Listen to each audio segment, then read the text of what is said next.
Today we're going to apply glass bevels to glass balustrading. This is a finished product, one we've done earlier, and what we're doing here is we're decorating every third panel, but it's up to the individual person on how they want to do it and what different styles. So what we're going to do today is do two panels over here to match in with the same theme as what we've done on the other side. To remove the glass glazing, just pick at the top corner. All the glazing's different again, so we'll just take this out and feed this down to remove the panel. We'll do the same to the other side. Now I recommend that if you're not familiar with glass or glazing, that you get a glazier in to actually remove these for you and do it yourself. You've got the proper equipment and tools and manpower. You need a glass sucker like this, commercial one. Put on, and be very careful removing it, not to break it. Hit the metal.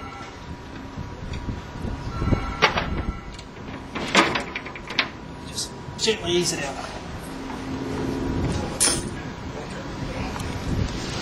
Okay, we've safely transported the panels of glass to the our workshop. We've got two panels of glass and we've labelled each one so that we know which panel of glass goes back in which slot, and we've labelled the slots in the fence.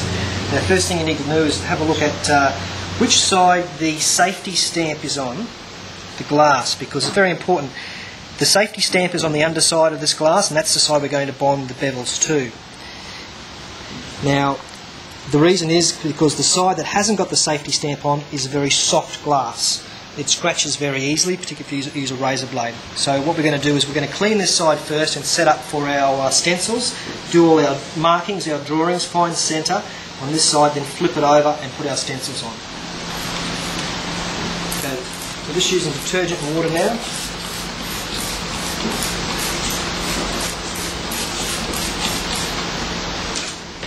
What we have here is a 3M white scouring pad. These are delicate scouring pads, they don't scratch glass. Now if you're taking out panels of glass from people's pool fences or balustrading, you'll find that they've got a lot of dirt and grime on them. That needs to be really removed. So again, remembering that this side is the soft side facing up, we can't use razor blades. So what we do is we get an old credit card. Plastic won't scratch glass, and we just go over the panel of glass like this.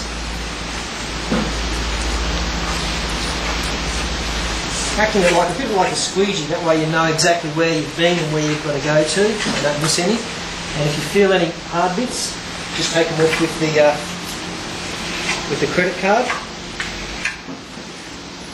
And we're lucky enough that we can put this water straight on the floor. If you can't at your place or where you're doing them, then just put some drop cloths down. Like I said, it's only detergent and water, so it's not going to affect anything. Once I've cleaned that down, I'll give it another bit of a spray, and we'll clean it with the squeegee.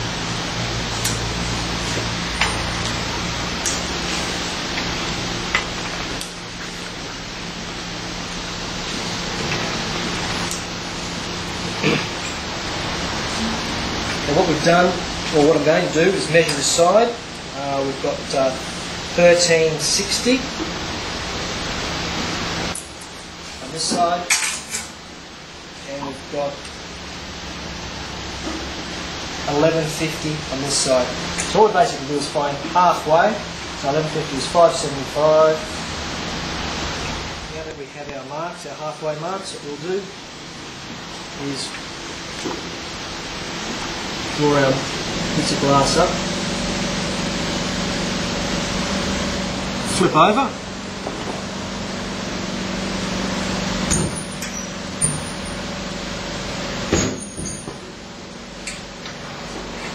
got two people, it's a good idea. Glass can get a little bit heavy. Okay, now we have our all our marks on the underside.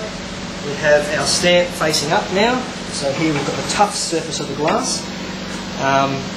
and we're ready to clean this and apply our stencil. Okay, again, detergent water, scouring pad. This side's very important because we're going to be bonding our bevels onto this side, so it has to be very clean. I can feel when I'm doing this, there's lots of little chunks, probably bird droppings or something like that. Don't forget, this balustrade may have been outside for years. You might find there's little stone chips on it from where lawnmowers flipped up stones. So pay a lot of attention to this side. These are your stencils.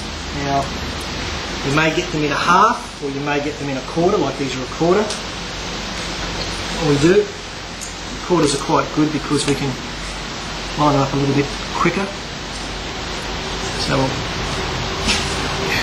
we only use 3/4 because, as you'll see later on, we use the other quarter for the other quarter of the circle. Using a little masking tape.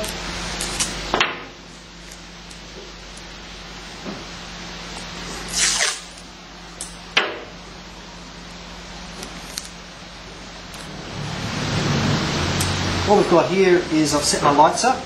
We're doing 2 rows. I'm going to do 2 rows at a time. If you've got a single, I'll obviously use 1 lamp. Now what I've done, I've put the lamps on a piece of cardboard, and as I cure those 2 bevels, I move the cardboard over top of the bevels and then I cure the next 2. The reason for that is that so I don't get any spillover light and double cure the bevels and give them a bit too long of a blast of the blue light. It makes the clean up a little bit hard. Now the adhesive is a mild irritant, so advise that you just put on some gloves, disposable gloves, nice and tight ones. We have our bevels. Sometimes they'll come on a piece of cardboard all individually packed, or sometimes they'll come in a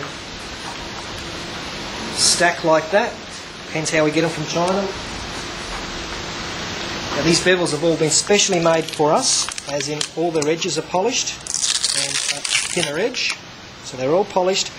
But saying that, you just have to be careful about the side that we're going to bond onto the glass. I usually have a glass rag here and I clean them.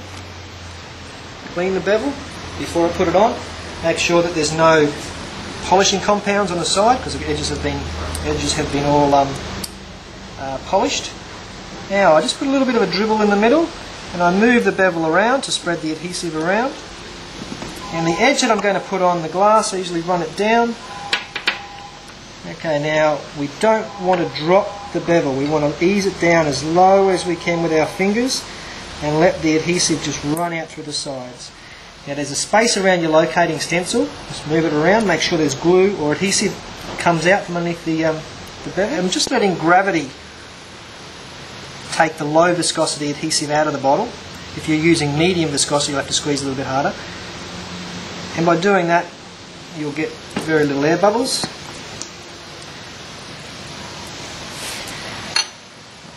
Put it down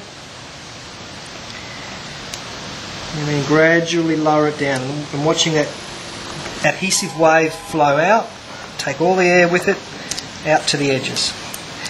Look at the edges, make sure we have adhesive around the whole perimeter. You may want to start with a little bit more adhesive and then get a little bit more as you get more confident. Use less and less adhesive. Now I'll go back over to these 2 here and I'll gently touch them to see if they move. It's been a good 30 seconds so they've bonded on. Now we don't want to move them during the curing process because we might end up with little rip marks in the adhesive underneath it. If we move it just as it's at a crucial point, we can rip the adhesive and leave a mark there. And they're saying that we don't want to leave it there too long because it really cooks the adhesive around that edge there. It makes cleanup a little bit harder, or a little bit, not harder, but a little bit more time consuming.